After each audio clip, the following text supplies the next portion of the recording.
हरे राम हरे राम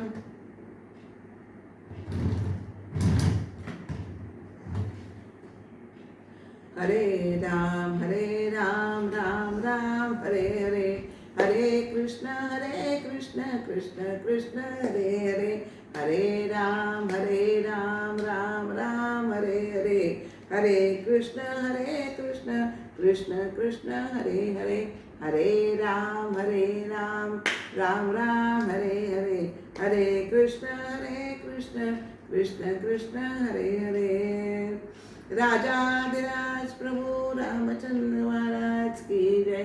सद्गुरु श्री समर्थ रामदास स्वामी महाराज की जय।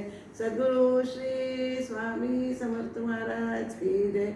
सद्गुरु श्री ब्रह्म चैतन्य स्वामी महाराज की जय। जय जय रघुवीर समर्थ। गणेश शारदा चैव सद्गुरु सज्जनस्तथा आराध्य दैवतं गुह्यं सर्वं मे रघुनंदना। गुरुर्ब्रह्मा गुरुर्विष्णु गुरुर्देवो महेश्वरः गुरुः साक्षात् परब्रह्म तस्मै श्री गुरवे नमः। शुकासारिके पूर्ण वैराग्य जाचे वसिष्ठापरी ज्ञान योगेश्वराचे कवी वाल्मिका सारिखा मान्य ऐसा नमस्कार माझा सद्गुरु रामदासा। मला वाटते अंतरित्वा वसावे तुझ्या दास बोधासी त्वा बोध व्हावे अपत्यापरी पावबी प्रेमग्रासा महाराज या सद्गुरु रामदासा। राजाधिराज प्रभु रामचंद्र महाराज की जय। जय सद्गुरु श्री स्वामी समर्थ महाराज की जय। सद्गुरु श्री समर्थ रामदास स्वामी महाराज की जय। सद्गुरु श्री ब्रह्म चैतन्य स्वामी महाराज की जय। जय जय रघुवीर समर्थ। श्री रामरायांच्या चरणी श्री समर्थांच्या चरणी स्वामींच्या चरणी आणि महाराजांच्या चरणी आणि आपणा श्रोत्यास वंदन करून आपण आज दशक 7 समास 9 श्रवण निरूपण हे बघणार आहोत। गेला समासही श्रवण निरूपणाचाच आहे आणि हा समासही श्रवण निरूपणाचाच आहे। श्रवणाने काय फायदे होतात, श्रवण केल्याने काय फायदे होतात ते आपल्याला गेल्या समासात समर्थाने सांगितलं। या समासामध्ये समर्थ आपल्याला श्रवण करायचे ते कसं करायचंय आणि कशा पद्धतीने करायचंय, कुठे करायचंय हे आपल्याला समर्थ सांगतायत। तत्पूर्वी आपण सद्गुरु स्तवनाच्या ओव्या पाहू आणि या निरूपणाकडे वळूया। श्रवण निरूपण चालू आहे। श्रवणाचीच ओवीने सुरुवात होते। श्रवणानुसार आचरण करिता श्रवणाचे खरे फळ येई राहता।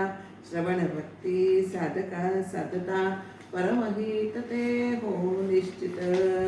परमहित सद्गुरु जाणती अधिकारानुसार बोध करीती। तदनुसार वर्तुनी जगती धन्य धन्य व्हावे। सद्गुरु असे कृपेची मूर्ती दयांच्याच कृपेने संदेह पिटते। तेणे होई अज्ञान निवृत्ती अंतरे ज्ञान विदसे। ज्ञानाचे काय लक्षण सद्गुरु निश्चये सांगती जाण। ज्ञान म्हणजे आत्मज्ञान ऐसे दासबोधी कठिले।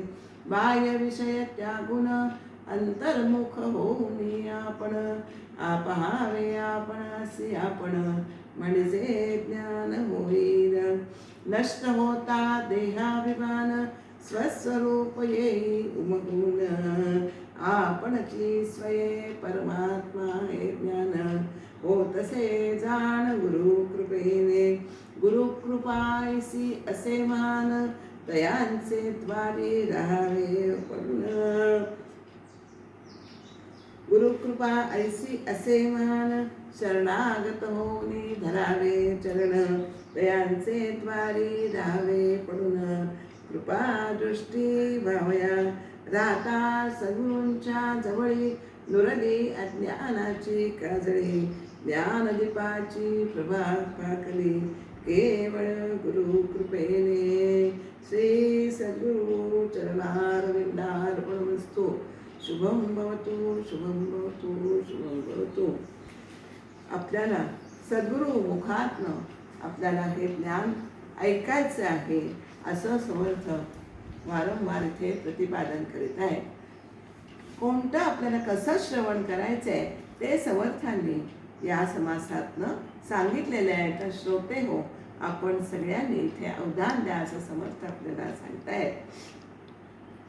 काय होत आहे की जे श्रवण आपण करतो ना त्याने काय होतं की आपले भ्रमात्मक अगदी वक्तृत्व, आपलं जे एखादं वक्तृत्व असं असतं की आपल्याला पहिला ग्रंथ वाचलेला असतो त्याचं आपल्याला ते समजतं आहे की ज्ञान, तर दुसरं वक्तृत्व आपल्या असं कानावर पडतं की त्यामुळे हे खरं का ते खरं असा संदेह मनामध्ये श्रोत्याच्या उत्पन्न होऊ शकतो. म्हणून वक्त्याने असं बुद्धिभेद होईल असं वक्तृत्व, श्रोत्यांचा बुद्धिभेद होईल असं वक्तृत्व करायचं नाही आहे.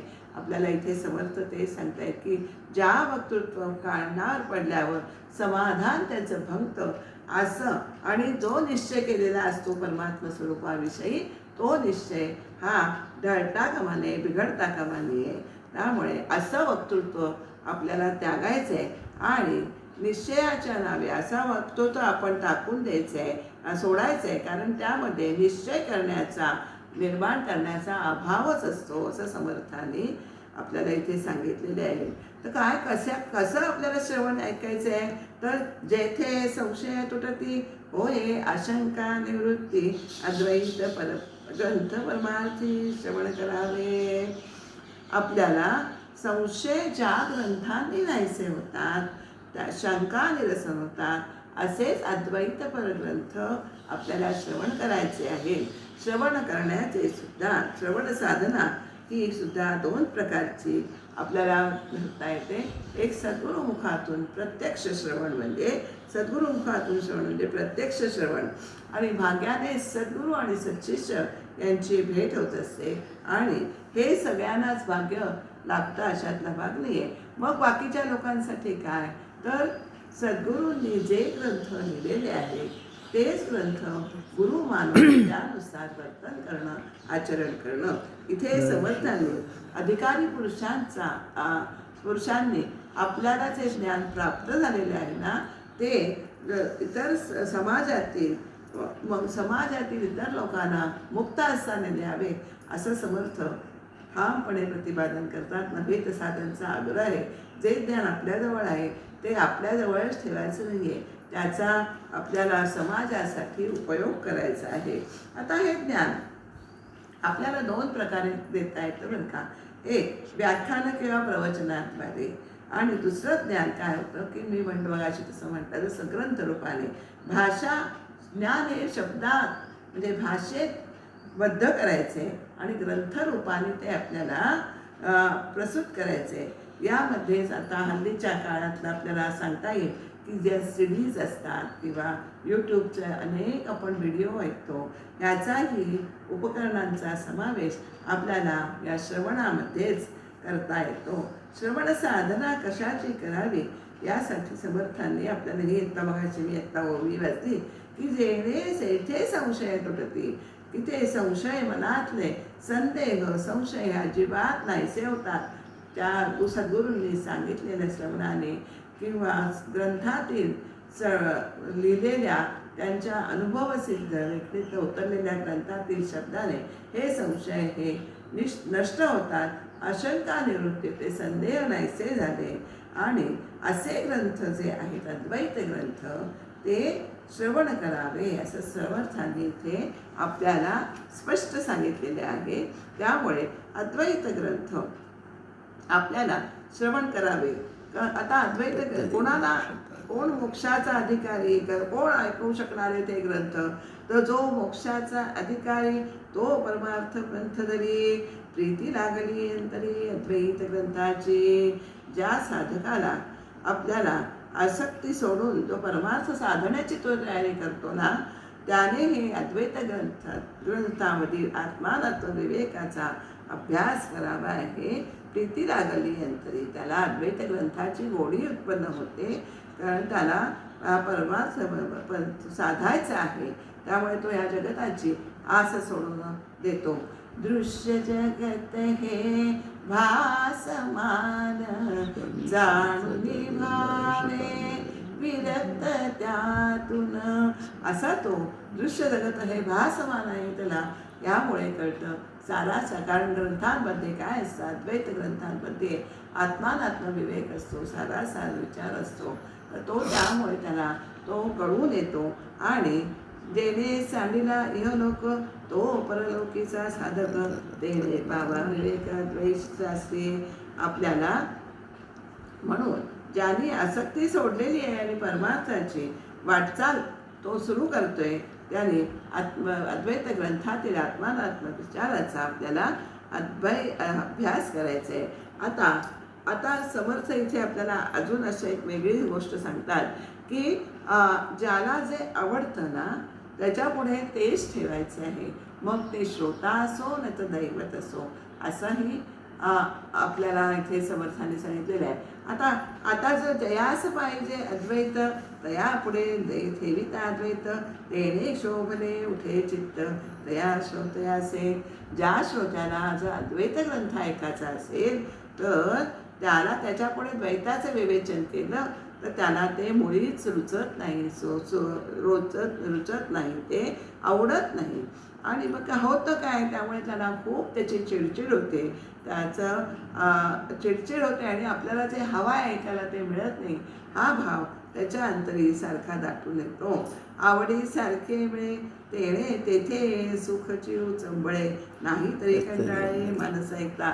ज्याला जसं आवडतं तसंच प्रकारचं श्रवण असेल तर त्या माणसाला ऐकताना अंतःकरणात या अत्यंत सुखाच्या लाटा आपण म्हणतो तशा उसळत असतात आणि त्यामुळे ऐकताना त्याचं मन अजिबात कंटाळत नाही. किती ऐकू आणि किती नाही असं त्याला होऊन जातो. ज्यासी देवाशी त्याची उपासना जैसी, त्याची प्रीती वाटते तैसी, तेथे वगळता तुझ्याशी प्रशस्त न वाटते. मग असे मी म्हणतो तसं ज्याला ज्या देवाची उपासना आवडतं करतो तो त्याचे प्रेम त्याच्या अंतर्यामी असतं. त्यामुळे त्याच्या पुढे जर इतर देवांचं वर्णन केलं तर तो ऐकणार नाही असं नाही, पण त्याला ते प्रशस्त वाटत नाही. साहजिकच आहे, आपला देव जो भक्ती करतो त्याचं जर गुणगान आपल्याला श्रवण करायला मिळालं तर त्याच्यासारखा आनंद हा नक्कीच दुसरीकडे कुठे मिळणार नाही. प्रीतीचे लक्षण ऐसे अंतरी उठे अनायसाय, पाणी पाहणं वाटते जैसे आपणच जावे. पाण्याचं उदाहरण ते समर्थाने दिले आहे. ज्याप्रमाणे उतारावरून पाणी हे सहजच वाहत जातं, अनायसे वाहते, तसंच आपल्याला कोणताही प्रयत्न न करता, मोठा प्रयत्न न करता मनात उत्पन्न जे होते त्याला प्रीती म्हणतात. जसा पाहते प्रीतीचा स्वभाव असा आहे की त्याला अंतरी उठे आणायचे, ते आपोआप अंतरात उत्पन्न होते. तैसा जो आत्मज्ञानी तयाच नावले तर तेथे पाहिजे सारासार विचारला. ते म्हणजे आपल्याला जो आत्मज्ञानी पुरुष आहे ना त्याला इतर कोणत्याही गोष्टी ऐकण्यात रस वाटत नाही, गम्य वाटत नाही. त्याच नावडे तर तेथे पाहिजे सारासार विचार. आत्मज्ञानी पुरुषाला सारासार विचार हाच त्याला आपल्याला आवडतो. ते ऐकताना त्याला खूप आपल्याला आनंद होतो असं आपल्याला कारण दिसून येतं. कारण त्याला सारासार विचाराची ही खरी आवड असते. म्हणून जयास प्रीती जैसी, ज्याला ज्याची आवड असेल तसंच त्याला श्रवण ऐकायला मिळालं तर हे ऐकण्यात सुद्धा खूप मजा येते. आणि जसे आवड असेल ते त्याच्यापुढे मांडलं तर मांडणाऱ्याला सुद्धा आनंद होतो आणि ऐकणाऱ्याला सुद्धा आनंद होतो. अशा रीतीने आपल्याला असं परमार्थ मार्ग चालण्यास आपल्याला समर्थ म्हणतात. की आता पुढे हा मुद्दा ते म्हणणार आहेत की परमार्थ मार्ग चालण्यास प्रापंचिक ग्रंथ किंवा व्रतवैकल्याण दान यांच्या फळाचे वर्णन करणारे ग्रंथ हे कुचकामी असतात. तिथे सारासार विचारच परमार्थी माणसाला या हवा असतो आणि साधकाला नेहमीच अद्वैत ग्रंथ हे आवडत असतात. आपल्याला त्याला इतर विषय आवडत नाही. आत्मानात्म विचाराने भरलेले ग्रंथ हे त्याला आवडत असतात. आता आता मग अशी तुम्हाला म्हणतात असं कुठे काय आहे, कुठलं दैवत आहे, तिथे काय लागतं हे समर्थांनी इथे सांगितलंय. जेथे कुळदेव्या भगवती तेथे पाहिजे सप्तशती, इतर देवांची स्तुती कामाने सर्वथा. ज्यांच्या घरामध्ये कुळदैवाची उपासना चालते तेथे सप्तशतीचेच पाठ झाले पाहिजे. त्याला देवीची स्तुती आवडते, इतर देवांची स्तुती त्याला पसंत पडत नाही. कारण काय, त्याच्या घरामध्ये कुलदेवीची उपासना चाललेली, कुलदेवताची भगवतीची उपासना कुळात चाललेली असते. गीता आनंदाच्या वृता तेथे नरगे भगवद्गीता, साधू जनासी वार्ता फळाशेची नाही. अनंताचं व्रत हे असं आहे की ते फलाशा सकाम आहे. ते आपल्याला फलाशा, त्याच्यामुळे हे व्रत केलं की हे मिळतं, हे व्रत केलं की हे मिळतं, अशी फलश्रुती पोथ्यातनं असते, आपण ऐकतो. तर अनंताचं व्रत घेतलेलं असेल तर तिथे आपल्याला जिथे जे हवं आहे तिथे तेच सांगायला पाहिजे. तर तुम्हाला तिथे भगवद्गीता सांगून चालणार नाही, कारण भगवद्गीता हा फलाशा सोडण्यास सांगते. कर्मण्येवाधिकारस्ते मा फलेषु कदाचन, असं आपल्याला भगवद्गीतेत म्हटलेलं आहे. कर्म करणे हा तुझा अधिकार आहे, फळावर तुझा अधिकार नाही, असं गीता सांगते. मग अनंताचं व्रत जसं काम आहे तर तिथे फलाशा सोडणार ग्रंथ तिथे सांगणं उपयोगाचे नाही. कारण साधू पुरुषांशी काय होतं, साधू जनांशी वार्ता फळाशीची नाही. साधू सज्जनांना, संत सज्जनांना फळाची अपेक्षाच नसते. आता अजून एक त्यांनी ते छान उदाहरण दिलंय. वीर कंकण घालिताना, की वीर कंकण आहे ते हातात घातलं पाहिजे, ते तिथेच शोभा देतं. तर ते नाकात घालून चालेल का, तर नाही चालणार. ज्याची जागा जिथे आहे तिथेच ते शोभून दिसतं. वीर कंकण घालिताना की परी ते शोभा पावेना की. वीर कंकण जर नाकात घातलं नथीच्या ऐवजी तर तिथे ते शोभा देत नाही. जेथील तेथे आणि की कामा नये सर्वथा.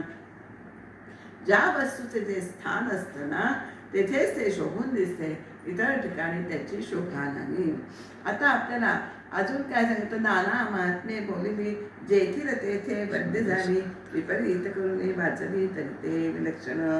नाना तऱ्हेची महात्म्य आहे, तीर्थ आहे, प्रत्येक तीर्थाचं महात्म्य आहे. पण त्या तीर्थाचं महात्म्य हे त्या तीर्थी सांगितलं तरच ते विशेषताने मनाला भावतं, पटतं आणि आनंद देतं. तर दुसरीकडे वाचलं तर त्याचा आनंद तितकासा मिळत नाही, असं आपल्याला या ओव्यातून समर्थाने सांगितलेले आहे. नाना महात्मे बोलली जेथील तेथे बंद झाली, विपरीत करून वाचली तरी ते विलक्षण. नाना तीर्थ आहे, प्रत्येक तीर्थाचं महात्म्य हे वेगळं आहे. त्या तीर्थाचे महात्म्य हे त्या तीर्थक्षेत्रातच वाचावायला पाहिजे, तेथे ते बंद मानले जाते. एका तीर्थाचे महात्म्य भलतीकडे दुसऱ्या तीर्थाला वाचले तर ते विपरीत होऊन विलक्षण वाटतं, असं आपल्याला या ओवीत सांगितलंय. आता त्याला उदाहरण समर्थांची खासियतच आहे की उदाहरणं त्यांनी अनेक उदाहरणे पटवून दिले. काय सांगितले, मल्हार महात्म्य द्वारकेसी, द्वारका महात्म्य काशीसी, काशी महात्म्य व्यंकटायासी शोभानुभवे. मल्हारचं महात्म्य आपण तिथे नेलं, मल्हारी महात्म्य जर आपण द्वारकेला म्हणजे कृष्णाचं स्थान आहे तिथे नेलं, किंवा द्वारका कृष्णाचं स्थान आहे, कृष्णा महात्म्य द्वारका महात्म्य जर काशीला म्हणजे शंकराच्या स्थानी नेलं तर, आणि काशी महात्म्य जर आपण तिरुपतीला व्यंकटेशाच्या इथे नेलं तर ते तिथे शोभणार नाही. असा प्रकार किती आहे हे सांगायला गेलं तर समर्थ म्हणतात ते कधीच संपणार नाही.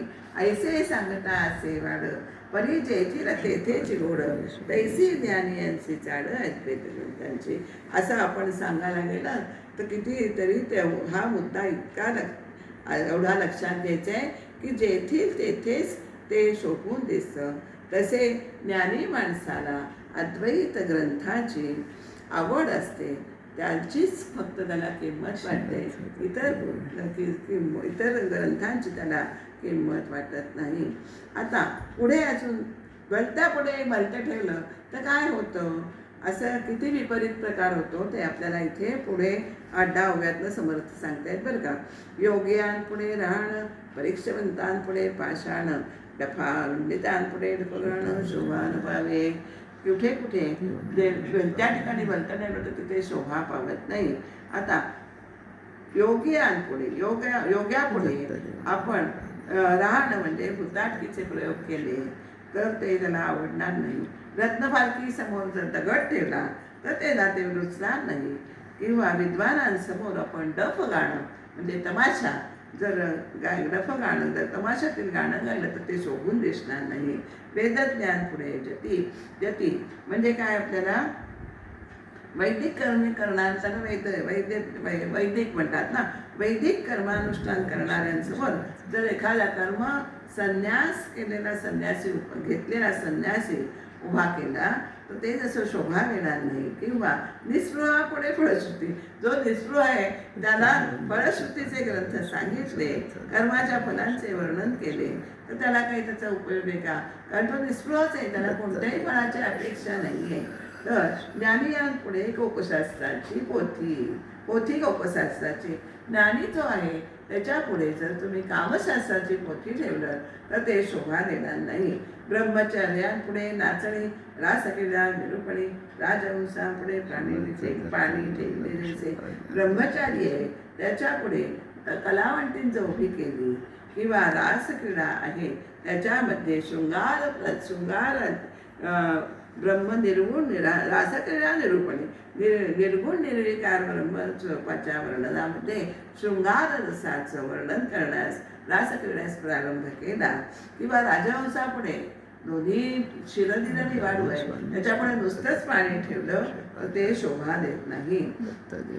तैसे अंतर्निष्ठांपुढे ठेविले शृंगार आणि कटीपणे तेने त्याचे कसे घडे समाधान. त्यामुळे जो अंतरंगातील स्वस्वरूपामध्ये दंग आहे ना त्याला अशा आत्मनिष्ठापुढे तर एखाद्याने शृंगाराने भरलेले चोपडे म्हणजे वही शृंगाराने पडलेलं असं पुस्तक वही असं ठेवलं तर त्याने तसं समाधान मिळेल. चोपडं ठेवलं तर त्याला त्यांनी समाधान बिलकुल प्राप्त होणार नाही. आता पुढे ते असं सांगतायत, रायास रंगाची आशा. एखाद्या भिकाराला शूद्र वस्तूची लालूच दाखवणं हे शोभा देतं, परंतु राजाला त्या वस्तूचं आमिष दाखवणं हे किती वेडेपणाचं आहे. किंवा अमृतापुढे ताकाची स्तुती करणं अयोग्य असतं, म्हणजे जे योग्य तिथे दिसत नाही. किंवा एखाद्या वैराग्य संपन्न आपला आणि स्फटिक अशा संन्यासाला काय त्यांनी शब्द वापरलाय उच्चिष्ट चांडाळी. उच्चिष्ट चांडाळी हे एक हीन हलक्या दर्जाची देवता आहे. त्याचे व्रत असं असतं, कसं असतं की 2 जेवणांच्या मध्ये तोंडामध्ये भाकरीचा तुकडा ठेवायचा आणि अखंड तिच्या मंत्राचा जप चालू ठेवायचा. हे उष्टिष्ट चांडाळीचे व्रत आहे. तर ते संन्याशाला कसं चालेल, सांगून चालणार नाही. त्याचा आग्रह धरायला नाही पाहिजे. कर्मनिष्ठा वशीकरण पंचाक्षरी निरूपण तेने भंगे अंतःकरण सहजचित्ताचे. इतके समर्थ आपल्याला उदाहरण देत आहेत. वेदविहित कर्मानुष्ठान करणाऱ्याला जर वशीकरणाचा प्रयोग सांगितला किंवा जारण मारण करणाऱ्याला इत्यादी उच्चाटन इत्यादी हीन मंत्रांच्या नादी लागणाऱ्या पंचाक्षराला ब्रह्ममायेचे निरूपण सांगितलं तर त्याचं अंतःकरण त्याच्यामुळे विटून जाईल, विटल्याशिवाय राहणार नाही. तैसे केले भंगे अंतःकरण सहजतेजाचे विटून जाते. तैसे पारमार्थिक जन तयास नसता आत्मज्ञान ग्रंथ वाचिता समाधान होणार नाही. तसे जे प्रापंचिक जन आहे, परमार्थाची आवड असणारे जे लोक आहेत अशा साधक वृत्तींच्या लोकांना आत्मज्ञान तयास नसता आत्मज्ञान त्या आत्मज्ञानच पसंत पडते. आणि जे ज्या ग्रंथामधनं मिळत नाही तो ग्रंथ वाचून त्या लोकांचं समाधान हे होत नाही. म्हणून परमार्थीची ज्यांना आवड आहे अशा साधक वृत्तीच्या माणसांना आत्मज्ञान असलेलेच ग्रंथ हे त्यांच्यापुढे निरूपण करावं. आत्मज्ञानी एकचित्त वेळे पाहणे अद्वैत एकांत सळी निवांत समाधान. आता समर्थ असं सांगतात की असं जे आत्मज्ञान साधणारे आत्मकल्याण ज्याला साधायचं आहे त्याने अशा अद्वैत ग्रंथांचं आपल्याला परिशीलन करायचं आहे, त्याचं पठण करायचं आहे. आणि आत्मज्ञानाची साधना करणाऱ्या साधकाने काय करायचं आहे, एकांतात जाऊन निवांतपणे त्याचे ग्रंथ अभ्यासायचे आहेत. आपल्याला असं केल्यानं त्याला समाधान प्राप्त होईल असं समर्थाने ते म्हटलं आहे. आणि असं एकांतात वाचायचं कारण असं आहे की ज्यांना आत्मज्ञान झालेलं आहे ते अंगी पुरवण्यासाठी एकांत सेवन हे अत्यंत आत्मज्ञानी पुरुषाला गरजेचं आहे. म्हणूनच आमच्या महाराजांना त्यांचे गुरु तुकामाई असं सांगतात की तुला जरी आत्मज्ञान झाले आहे तरी तू जावे बा हिमालयी, तेथे काल काही एकांत सेवन करावे. तिथे तू एकांत सेवन कर, म्हणजे अंगी जिरवणे आत्मज्ञान एकांत सेवन केलेची पाहिजे जाणं. ते तुम्हाला आत्मज्ञान अंगी भरवण्यासाठी एकांत सेवन अद्वैत ग्रंथ तुम्ही अभ्यासायचे आणि तिथे एकांत सेवन करायचे. बहुत प्रकारे पाहता ग्रंथ नाही अद्वैतामृता परमार्थाच तत्वता तारुचती. आता परमार्थाचं तारू असं हा अद्वैत ग्रंथ आहे. इथे आपल्याला समर्थाने आपल्याला स्पष्ट सांगितले. अनेक बाजूने विचार केला तर अद्वैत ग्रंथांसारखा ग्रंथ नाही हे आपल्याला अनुभवाला येतं. आणि त्यामुळे असा ग्रंथ परमार्था मार्गामध्ये तर कोणीप्रमाणे ह्या ग्रंथाचा आपल्याला उपयोग होतो.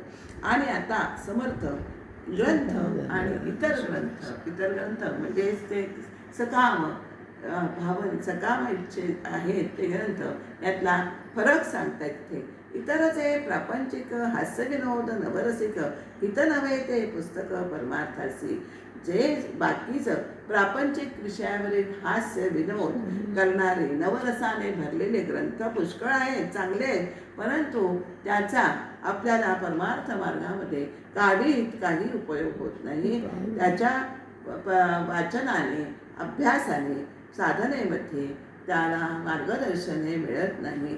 म्हणून आता समर्थ आपल्याला पुढे ग्रंथ कशाला म्हणावं आणि बाकीचं हे सगळं सोडून ग्रंथ हे नसेल तर बाकी सगळं हे आपल्याला करमणुकीची साधन आहे असं समर्थाने आपल्याला स्पष्ट इथे सांगितलेले आहे. आता ग्रंथ कशाला म्हणतात हे आपल्याला इथे लक्षात घ्यायचं आहे. फार सुंदर ओव्या आहेत. जेणे परमार्थ वाढे अंगी अनुताप चढे भक्ती साधन आवडे त्या नाव ग्रंथ. त्या 5 ओव्या आहेत त्या मी सगळ्या वाचते. जो ऐकताच गर्वगळे का ते भ्रांतीच मावळे ना तरी एक सरे भोळे मन भगवंती. जेणे होय परती अवगुण पालटती जेणे चुके अधोगती त्या नाव ग्रंथ. जेणे धारिष्ट चढे जेणे परोपकार घडे जेणे विषय. ग्रंथ म्हणजे काय हे आपण आता बघत होतो. ओव्या चालू आहेत तर ग्रंथ पुन्हा एकदा आपण वाचूया. जेणे परमार्थ वाढे अंगी अंताप चढे भक्ती साधना वडे त्या नाव ग्रंथ. ओव्या 5 ओव्यांमधलं ग्रंथ म्हणजे काय आपल्याला सांगितलंय. त्या ओव्या एकदमच वाचते. जो ऐकताच गर्वगळे का ते भ्रांतीच निवळे ना तर एक सरे बोळे बल भगवंती. जेणे होये उपरती अवगुण पालटती जेणे चुके अनोगती त्या नाव ग्रंथ श्रीराम. जेणे धारिष्ट चढे जेणे परोपकार घडे जेणे विषय वासना मोडे त्या नाव ग्रंथ श्रीराम. जेणे परत्व साधन जेणे ग्रंथे होय ज्ञान जेणे होय जे पावन या नाम ग्रंथ. या 5 ओव्यातून ग्रंथ म्हणजे काय हे आपल्याला समर्थाने सांगितले आहे. ज्यामुळे परमार्थ वाढीस लागतो, अनुताप होऊन मन शुद्ध होतं, भक्तीची आवड उत्पन्न होते, ऐकल्यानंतर गर्व घडून जातो, क्या मनीची भ्रांती पेटते. मनीची पिटे भ्रांती पठता ग्रंथराज. मनाची भ्रांती ही फिटली पाहिजे तर तो खरा ग्रंथ. आणि मन भगवंताकडे हे एकदम ओढ घेऊ लागतं. भगवंताविषयी त्याला मनाला एकदम आवडी उत्पन्न होते, उपरती होते, अवगुण पालटतात, अधोगती चुकते, धारिष्ट्य आपल्या अंगी धारिष्ट्य ज्या ग्रंथाने येतं तो ग्रंथ खरा परोपकार करण्याची वृत्ती आपल्याला होते. विषय वाचनाचं नावच राहत नाही, संपूर्ण विषय वाचना समूळ नाहीशी होते. आणि जेणे परत्र साधन आपल्याला परमार्थ साधना समजते, आपल्याला परमार्थ साधना समजते. जेणे ग्रंथे होईल ज्ञानी आपल्याला ज्ञान होतं, आपल्याला नित्य सहवासाने ज्ञान प्राप्त होतो. आणि तेणे होई जे पावन याला ग्रंथ. ज्यामुळे माणूस हा कृतकृत्य होतो तोच खऱ्या अर्थाने ग्रंथ होय, असं आपल्याला या 5 अवयवांनी मधून समर्थांनी आपल्याला सांगितलेले आहे. आणि ज्या ग्रंथात हे आपल्याला प्राप्त होत नाही तो ग्रंथच म्हणू नये, असं आपल्याला समर्थाने सांगितलंय. पुढे ग्रंथ बहुधा सती नाना विधाने फळश्रुती, जेणे नुपजे विरक्ती भ्रंती तो ग्रंथची नव्हे. ज्या ग्रंथामुळे मनामध्ये विरक्तीच उत्पन्न होत नाही आणि तो ग्रंथच नव्हे. ग्रंथ खूप आहेत आणि असतात, पण त्याच्यामध्ये फळश्रुती जे असतं ना त्याच्यामध्ये कर्मानुष्ठाने व्रतवैकल्य त्यांची फळं सांगितलेली आहेत. ते ग्रंथ आपल्याला ग्रंथ म्हणून म्हणता येत नाही. खरा ग्रंथ कोणता? ग्रंथ हे वाङ्मय आहे. वाङ्मयाचं कार्य काय आहे तर मानवी जीवनातील जे सर्वश्रेष्ठ मूल्य कोणतं आणि ते साधण्याचा किंवा अनुभवण्याचा मार्ग कोणता, या 2 गोष्टी ज्या ग्रंथामध्ये स्पष्टपणे पद्धतशीरतेने सांगितले आहेत त्यालाच आहे. आणि सांगणं हेच खरं वाङ्मयाचं कर्तव्य आहे, असं समर्थ या आपल्याला असा इथे सांगतायत. समर्थांचं स्पष्ट मत असं आहे. आणि नुसतं पृथ्वीवरचं विलसणारं जीवन कसं आहे ते नुसतं चित्रित करणं हे काही वाङ्मयाचं खरं कार्य नाही आहे. आपल्याला इथे स्पष्ट सांगितलं आहे. तर वाङ्मयामध्ये काय पाहिजे तर माणसाच्या अंतरंगात बदल घडला पाहिजे आणि ते सामर्थ्य त्या वाङ्मयाच्या अंगी असलं पाहिजे. वाङ्मयामध्ये अंतरंग बदलवून टाकण्याचं सामर्थ्य त्याच्यात असतं आणि माणसाला आत्मज्ञानापर्यंत पोहोचवण्याची शक्ती या ग्रंथातनं वाङ्मयातनं असतं. त्यामुळेच त्याला आपण त्या आत्मज्ञानापर्यंत पोहोचण्याची शक्ती या अद्वैत ग्रंथांमध्ये आहे. आणि हे ज्यामध्ये दिसत नाही त्याला नुसते नावाचेच ग्रंथ म्हणावे, ते वस्तुतः खरे ग्रंथ नाहीत, असं आपल्याला समर्थाने इथे सांगितलेलं आहे. मोक्षे विण आपल्याला मोक्षे विण फळश्रुती तेथे दुराशेची पोते. ज्याच्यामध्ये मोक्ष कशा मिळतो, कशाचा मार्ग दाखवला, मोक्षाचा मार्ग कोणता हे दाखवलेलंच नाही आहे. त्यामुळे नुसती फलश्रुतीच आहे. तर फलश्रुती ऐकून या जन्मी नाही मिळाली मला तर पुढच्या जन्मी मला फलश्रुती म्हणजे ते प्राप्त होईल. म्हणजेच आपण या जन्माच्या पुढे जन्माची आपण अपेक्षा करतो, म्हणजे त्याची ते या दृष्टीने प्रपंचाचा आपला लोभच वाढत जातो. पुन्हा जन्म घेण्यास आपल्याला ह्या पोथ्या प्रवृत्त करतात आणि आत्मानात्मविवेक त्यांच्या ठिकाणी कसा असू शकेल असं आपल्याला इथे समर्थांनी विचारलेलं आहे. आता सुद्धा आपल्याला आपल्याला सकाम फळ आपल्याला जो असतो प्रापंचिक असतो त्याला सकाम फळाची अपेक्षा असणारे ग्रंथ आवडतात. परंतु जो आत्मज्ञानी आहे ना त्याला फक्त आत्मज्ञान स्वस्वरूपाचं ज्ञान सांगणारं परमात्म स्वरूप सांगणारे ग्रंथ असे त्याला आवडतात. त्यासाठी उदाहरणं समर्थांनी खूप छान दिलेले आहे. पक्षी अनेक आहेत पण त्याच्यामध्ये नाना प्रकारचे ते फळं खातात. पण चकोर काय करतो, फक्त आपल्याला चकोर काय करतो मनामध्ये अमृताचा हट्ट धरून बसतो की मला ढगातलं पडणारं पाणीच मला प्यायचं आहे. त्याचप्रमाणे इतर पक्षांप्रमाणे सांसारिक माणसं आहेत ना, ती सांसारिक वासना धरतात, परंतु दैवी संपत्तीने जे युक्त असतात माणूस, म्हणजेच ते भगवंताचे जे अंश आहे, ते फक्त त्यांना वासना कशाची असते, तर फक्त ईश्वराची, भगवत प्राप्तीची वासना असते. त्यांची वासना दुसरे कशावरही राहत नाही. आता पुढे या 10 ओव्यामध्ये समर्थ सांगतात, या समाजामध्ये अनेक व्यक्ती आहेत. सगळ्या व्यक्ती ह्या सत्व, रज आणि तम या गुणांनी युक्त आहेत. ज्याचा जो गुण प्रबळ असतो तशीच त्याला आवड असते. हे आपल्याला आपण मागे बोललेलं आहोत. सत्वगुणी माणसाला आता कोणाला काय आवडतं हे समर्थाने या 10 युगामध्ये ओव्यातनं आपल्याला सांगितलेलं आहे. ज्ञानी असं पाहिजे ज्ञान, भजक असं पाहिजे भजन, साधक असं पाहिजे साधन, इष्टे साविते. ज्ञानी लोकांना काय आवडतं? ज्ञान मार्गी जे आहे त्याला ज्ञान मार्ग आवडतो. भजन, जो भक्त आहे त्याला भजन आवडतं. साधकाला काय? साधन आवडतं. जो परमार्थी आहे, परमार्थाचं परमार्थ, स्वार्थाचं पाहिजे स्वार्थ, कृपणाचं पाहिजे अर्थ मनापासून. परमार्थी जो आहे त्याला परमार्थ आवडतो. जो स्वार्थ आहे त्याला पैसा, धन आवडतं, स्वार्थ आवडतो. आणि चिक्कू माणसाला कंजूस, कृपण म्हणजे कंजूस माणसाला काय आवडतं? तर मनापासून द्रव्य आवडतं. योग्याला योग आवडतो.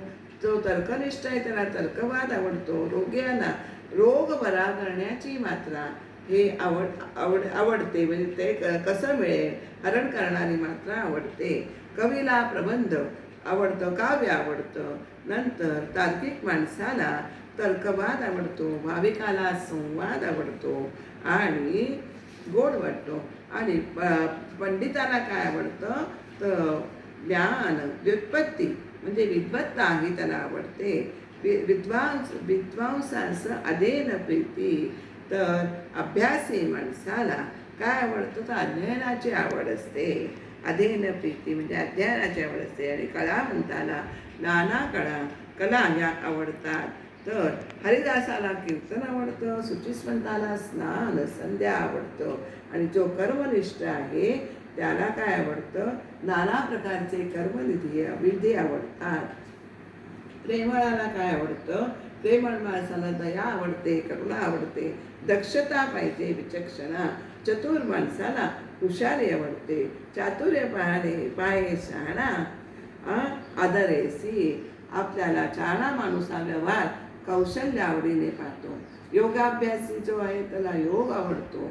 नंतर गाणारा आहे त्या तत्वज्ञानी माणसाला तत्वज्ञान आवडतं. रागाचे ज्ञान असणाऱ्याला तालज्ञान, रागज्ञान हवे. मूर्छा, नंतर आलाप, मींड, खटके हे त्याला आवडतात. योगाभ्यासी आहे त्याला काय आवडतं? शरीर रचनेचा अभ्यास आवडतो. तत्वज्ञानीला तत्वज्ञान, नाडीज्ञानी मात्रा ज्ञान. जो नाडी पाहणारा जो वैद्य आहे त्याला मात्रा, औषधाच्या मात्रा ठरलेल्या असतात, प्रमाण ठरलेलं असतं, ते त्याला आवडतं. कामिकाला काय आवडतं? कोकशास्त्र म्हणजे काम्यशास्त्र आवडतं. चेटूक करणाऱ्यांना चेटक, मंत्र, यंत्र, तंत्र हे सगळं त्यांना आवडत असतं. आणि टवाळा आवडे विनोद. काय असतं? जो थट्टेखोर माणूस आहे त्याला विनोद आवडतं. जो उन्मत्त आहे त्याला नाना अंगात नाना प्रकारचा माज असतो, त्याला नाना व्यसने आवडतात. आणि तामसी माणसाला दुष्कर्म करण्याचीच आपल्याला गोडी वाटत असते. आणि मूर्ख होय नादवृत्ती, निंदक आहे उणी संगी, पापी आहे पाप आहे पापवृत्ती लागली अंगी. मूर्ख माणसास काहीतरी नाद आवडतो. निंदकास दुसऱ्याचं उणं काढणं, आपण म्हणतो ना, म्हणूनच म्हणतं की उणं काढत बसणं हे निंदकाची आवड आहे. आणि जो पापी माणूस दुसऱ्यावर पापबुद्धी ठेवून असतो. आता एका पाहिजे रसाळ, एका पाहिजे पालाळ, एका पाहिजे केवळ सापडी भक्ती. एखादा माणूसाला रसाळपणा आवडतो तर एकाला पालाळ लावण्याची एखाद्याला सवय असते. त्याला पाल्हाळ आवडणं तेच आवडतं. आणि एखाद्या माणसाला आपली भोळी बापडी अशी भक्ती, साबडी भक्ती म्हणजे भोळी बापडी भक्ती आवडते. आगमी पाहे आगम, शूर पाहे संग्राम, एक पाहती नाना धर्म, इष्टे सारखे. आपल्याला मुक्त होऊ आपल्याला आगमी तंत्रज्ञानी माणूस असतो, त्याला काय हवं असतं तर तंत्रज्ञानाची आवड असते. शूर माणसाला लढाई हवी असते, आवडते. एखाद्या माणसाला अनेक धर्मांचा अभ्यास करणेच जास्त आवडते. मुक्त होऊ इच्छिणारा माणूस मुक्ताचं वर्तन आहे आवडीने पाहणी करतो. मुक्त पाहे मुक्ताळीला, सर्व पाहे सर्व कळा. तर काय होतं, सर्वांची आवड असणारा जो माणूस आहे तो सर्व गोष्टी आवडीने पाहतो. तर ज्योतिषी भविष्य पिंगळा, ज्योतिषी जो आहे ना तो पिंगळा पक्षी असतो, त्याच्या आवाजावरून भविष्य सांगण्यात गुंतलेला असतो. ऐसे सांगावे ते किती आवडीसारखे, किती नाना पुस्तके वाचती सर्व काळ, असं किती म्हणून सांगावं. जे आपल्याला आवडतं त्यामध्ये माणूस स्वतःच्या आवडीनुसार श्रवण करत असतो. आपल्या आवडीनुसार अनेक प्रकारची पुस्तकं ही सारखी वाचत असतो. परत्र साधने म्हणो नये ते श्रवण, हे एवढं सगळं समर्थांनी सांगितलं. परंतु समर्थ निष्कर्ष काय काढतात, परंतु ज्या श्रवणामध्ये परमार्थ कसा साधावा याचं विवेचन नाही, ते श्रवण हे नावच त्याला म्हणणं योग्य नाही आहे. परत्र साधने म्हणो नये ते श्रवण, जेथे नाही आत्मज्ञान तया नाम कर्मणा. जेथे आत्मज्ञान त्याचे प्रतिपादनच नाही, त्याला नुसतं कर्मणूक असंच म्हटलं पाहिजे, असं समर्थांनी आपल्याला इथे म्हटलं. गोडी विना गोडपण, नाके विना सुलक्षण, ज्ञाने विना निरूपण बोलवूच रे. जर ज्यात गोडीच नाही तिथे गोडपण कसं असेल, तिथे नाकच नाही आहे, तिथे सुंदर तो किंवा ती कोणी सुंदर असूच शकत नाही. तसंच ज्ञान नाही, ज्या निरूपणामध्ये ज्ञानाचे आत्मज्ञानाचे विवेचन नाही आहे, प्रतिपादन नाही आहे, ते निरूपणच नाही आहे. आता असो हे बहुत ऐकावा परमार्थ ग्रंथे विना व्यर्थता गोवी. आता समर्थ म्हणतात हे सांगितलं इतकं पुष्कळ झालं, याच्यातनं आपल्याला निष्कर्ष काय काढायचं आहे, साधकाने परमार्थाचे ग्रंथ हे श्रवण करायचे आहेत, अभ्यासायचे आहेत. परमार्थ ग्रंथातील इतर ग्रंथ चांगले असले तरी ते आत्मज्ञानाच्या दृष्टीने आपल्याला उपयोगी पडत नाहीत. म्हणून नित्य विचार, जेथे बोलिला सार, तोच ग्रंथ पहिलं पार पावली विवेके. म्हणूनच ज्या ग्रंथामध्ये शाश्वत काय अशाश्वत काय, जिथे सारासार कोण सार काय आणि असार काय याचं विवरण केलेलं असतं, अशा ग्रंथांचे परिशीलनच आपल्या अंतरात हा विवेक उत्पन्न करतो आणि त्याच्या बळाने माणूस हा आत्मज्ञानापर्यंत पोचतो. तेव्हा आपण सर्वांनी आत्मज्ञानापर्यंत पोचण्याचा प्रयत्न करायचा आहे. तो आत्मज्ञान त्याच्यामध्ये विवरण आहे असे ग्रंथ आपण स्वतः वाचायचे, अभ्यासायचे आणि त्या आत्मज्ञानाच्या जोरावर हा भवसिंधू आपण पार काढायचं आहे, असं या समर्थांनी या आपल्याला ओव्यातनं सांगितलं गेलेले आहे. आत्मज्ञानावर सांगणारे अनेक ग्रंथ आहेत, त्यातला एखादा ग्रंथ आपण अभ्यासाला घ्यावा. ग्रंथराज दासबोध आहे, ग्रंथराज ज्ञानेश्वरी आहे, समर्थांचेच आत्माराम ग्रंथ आहे, 21 समाजचे ग्रंथ आहे, ते सगळे अद्वैत ज्ञानेश्वरांचा अमृतानुभव ग्रंथ आहे. हे सगळे आपल्याला एक ग्रंथ जरी अभ्यासला तरी त्यातनं आपल्याला कसं मार्गदर्शन मिळते, आपल्याला परमार्थाचं मार्गदर्शन करणारं हे सगळे ग्रंथ आहे. त्यातला आपण एखादा ग्रंथ घ्यावा आपल्या आवडीनुसार आणि त्याच्यामध्येच आपल्याला गती, आपण त्याच्यामध्ये साधारणतः आपण त्या आत्मज्ञानामध्ये बुडून जावं इतकं मी सांगते. झालेली विवरण सेवा मी समर्थांच्या चरणी अर्पण करते. श्रीराम समर्थ. सद्गुरुनाथ महाराज की जय. राजाधिराज प्रभु रामचंद्र महाराज की जय. जय जय रघुवीर समर्थ.